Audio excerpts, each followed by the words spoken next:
Now, Washington mornings on the Mall. 105.9 FM. At AM 630.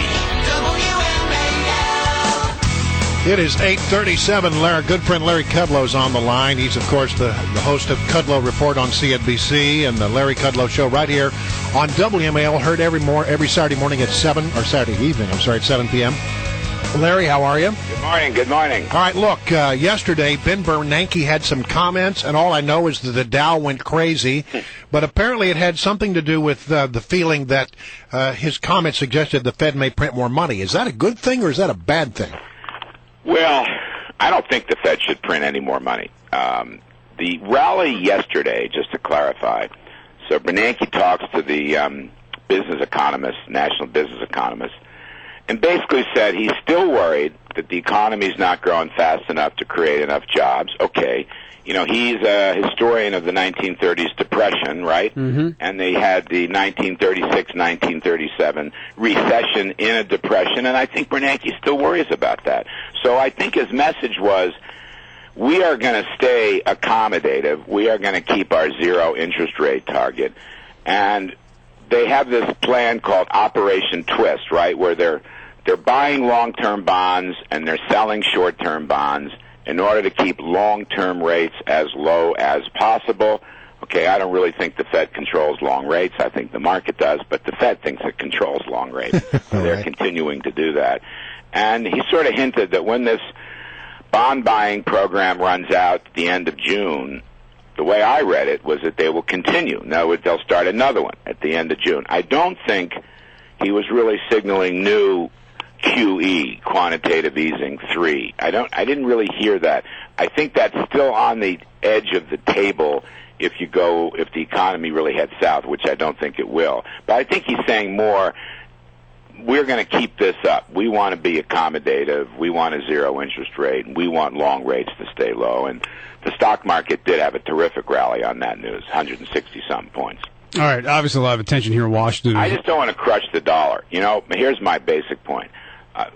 QE, where they really start pumping new money in, will really crunch the dollar, and that'll raise oil prices to $150 a barrel.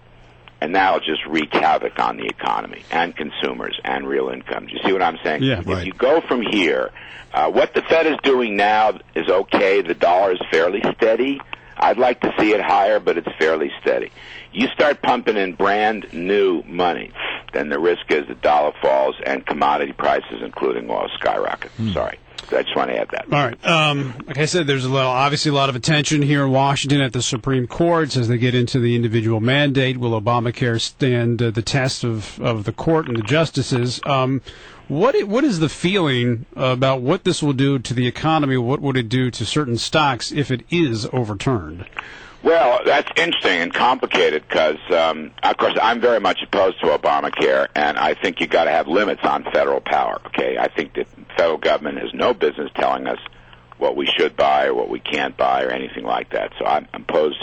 I'm not a constitutional lawyer.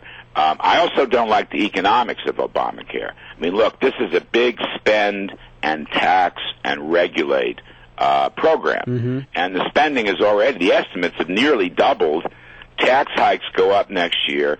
There are massive regulations on what companies can and cannot do with their health care plans, how much it's going to cost, what has to go into it.